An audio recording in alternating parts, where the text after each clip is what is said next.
Buhay ng mga mandirigma ng kalsada. Sa hirap na ngang mag-commute sa Pilipinas, araw-araw kang makikipagbakbakan sa init at traffic na may nagbabadya pang pagmahal ng pamasahe. Pero maswerte ka raw kapag itong jeep na ito ang iyong napara. Dito kasi may libreng tubig for all. May libreng pamasahe pa para sa ilang pasahero. Ang nakaka-good vibes na jeep na yan, dito sa Batangas pumapasada. At ang tsuper daw nito, panata na ang tumulong noon pang 2017. Siya raw kasi mismo nakaranas ng hirap noon. Pagka po ako'y ginigising ng magulang ko sa umaga, ako po'y nangangahoy sa bundok. Ako po noon yung bata, ako pinag-iistiba ng palay. Pandagdag po ng baon noon, talagang ang hirap po ng buhay ko noon. Kaya naman si Adonis nagsumikap makapagtapos ng pag-aaral. Saka sumampa sa barko para maging seaman. 17 taong nagbarko si Adonis pero nabago ang agos ng kanyang propesyon nang biglang mawala ng pandinig sa kanyang kaliwang tenga. Hindi na po ako nakadinig ng kaliwa. Naisip ko po baka ako po'y bumagsak sa medical. Ay nayaman po ko sa company na pagbagsak ko ay nayan. Kaya po ako nagdesisyon na po hindi na po magbarko. Nagsimula ng bagong trabaho si Adonis. Mula sa tubig, lumipat siya sa kalsada bilang tsuper ng jeep. Humina man ang kita. Napagdesisyonan pa rin ni Adonis na tumulong sa kapwa. Bagay na hinangaan daw sa kanya ng kanyang asawa. Masarap sa pakiramdam na kahit hindi kami mayaman, nagagawa niyang tumulong. At ngayong araw na nga, ready nang sumabak sa init ng kalsada si Adonis. Ang mga pasaherong ito na gustong magpalamig, kanya-kanyang kuha na ng libreng tubig. Thank you so much po sa tubig. Yung ano ko, last February 22, nakasakay siya dito. Magkakwento siya sa akin pagdating niya sa bahay. Sabi niya nakalibre siya ng pamasahe doon sa jeep na nasakyan niyang biyahe kawan. Tunay na ngang hindi sa laki o liit ng tulong nasusukat ang pagkakaroon ng busilak na puso. Pwede kayong minom ng tubig, libre yan. Eto pa ang isang jeep na may bit-bit ding good vibes. Biyaheng Tayabas, Quezon naman tayo. Pero teka, hindi raw ito napapara ha. Dahil imbes na sakyan, ang jeep na ito, tinitirhan.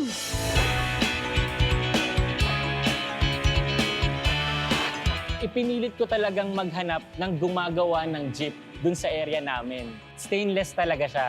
Kompleto siya with sun visor sa gilid. In-identify ko talaga yung mga parts ng jeep. Yung gulong dun sa gilid, gulong talaga yun ng truck. Ang mabuti pa, sakyan, pasukin na natin ang jeepney-themed bahay.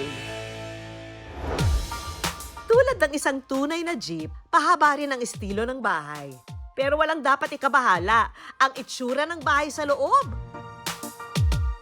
Parang pangkaraniwang tahanan din daw. May sala, kusina, mga kwarto, at syempre, pamilyang nakatira rito.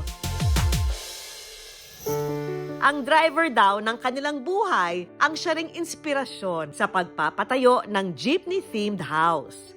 Si Tatay Mauricio na kanilang padre de pamilya at 2 dekada ring namasada ng jeep.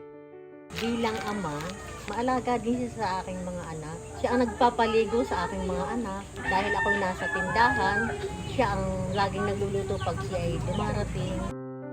Pero bigla na nga raw pumreno ang buhay nila nang mamatay si Tatay Mauricio noong 2010. Nung nagkakasakit-sakit na yung tatay ko, hindi niya kami pinahirapan. Hindi na siya nagpagamot. Dinala lang namin siya sa hospital pero ayaw niya nang magpa-dialysis kasi ayaw niya na ng gastos. Naiwan niya ang asawa at 4 na anak na pawang mga estudyante pa lang daw noon. Masakit ang araw sa pamilya nila na ang pinakamalaking alaalang naiwan ni Tatay Mauricio na kanyang jeep, kinailangan nilang ibenta. Second year college ako. To sustain yung aking pag-aaral, napagdesisyonan ni nanay, ibenta na lang yung jeep para pagbayad sa allowance ko, sa tuition ko, at sa mga gastusin sa eskwela. Si Marson nakatapos naman daw sa kursong architecture. Nagkatrabaho at nang makaipon, doon na raw naisipan na ibalik ang pasasalamat sa yumaong ama. Ang nooy simpleng bahay nila, ginawang jeepney-themed house. At si Marson pa raw mismo ang nagdisenyo nito noong 2022. Paano ba siya magmumukhang jeep? Ano ba yung materyales na gagawin ko? So yun yung medyo struggle sa part ko. Gagawin ko ba tong concrete? Gagawin ko ba tong stainless? Medyo mahirap yung paggagawa ng bahay. Yung mga pag-design, kami nagkukumbay ng kapatid ko. Marami kaming nagtulong-tulong. At ito na nga ang nakaraang taon, sinimulan na nilang tirhan ito.